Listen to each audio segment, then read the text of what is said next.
children's books read aloud. Please subscribe and like and share our videos. Thanks for watching. Little Miss Lucky and the Naughty Pixies by Roger Hargreaves.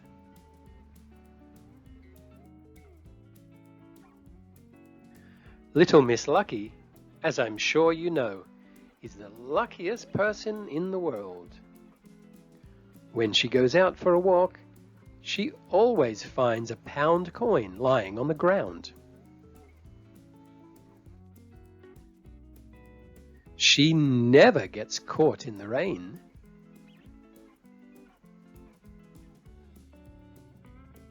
And even when things go wrong, she is lucky.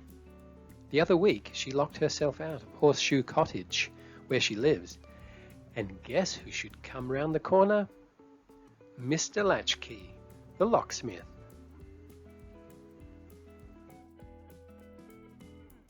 However, last week, strange things started to happen to little Miss Lucky. The sort of things that never normally happen to her.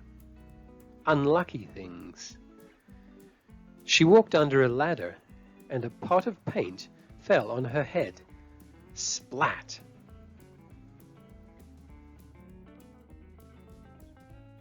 When she was walking down the high street, she fell into an open manhole. Bump!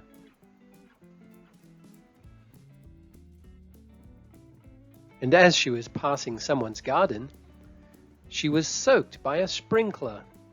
Splash! Little Miss Lucky could not understand what was going on. But have you noticed anything? Have you noticed anyone new nearby when these unlucky things happen?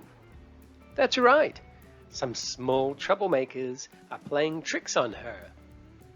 And do you know who they are? I'll tell you. They are pixies. Very naughty pixies.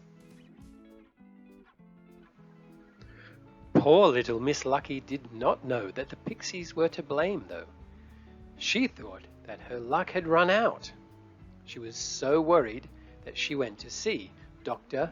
Make-You-Well.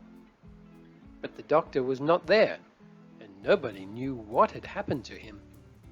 More bad luck, thought little Miss Lucky to herself.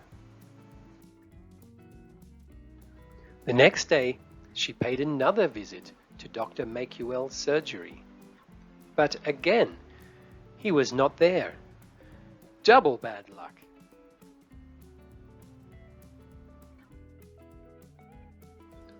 On her way home, little Miss Lucky met little Miss Wise and explained to her how she had run out of luck. I suspect, suggested little Miss Wise, that it is not so much a case of bad luck as someone playing tricks on you.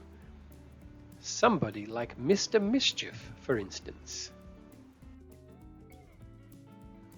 The more little Miss Lucky thought this over, the more she hoped that little Miss Wise was right.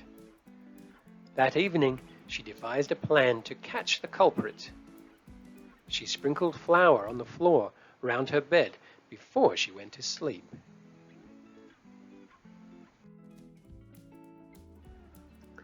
In the middle of the night, while little Miss Lucky was fast asleep, those naughty pixies crept into her house.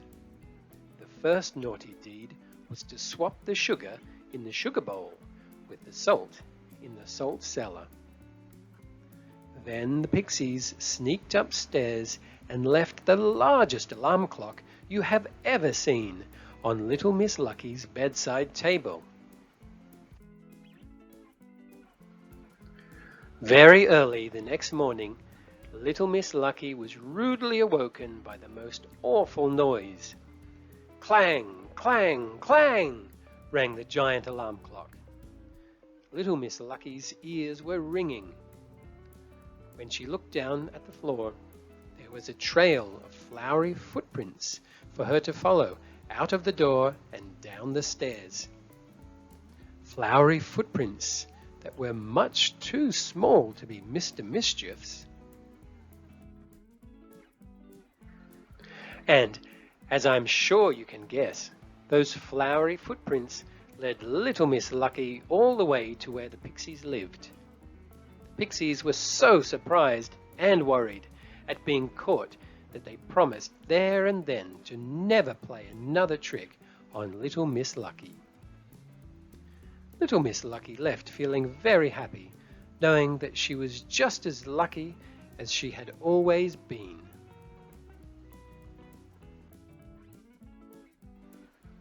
When she got home, she made herself a well-earned breakfast, eggs on toast and a pot of tea. She was so busy thinking about the pixies that, without realizing, little Miss Lucky poured salt in her tea and sugar on her eggs. But you and I know that she didn't, did she? Because of the naughty pixie's nighttime tricks, her breakfast was not spoiled. Now, that's what I call lucky.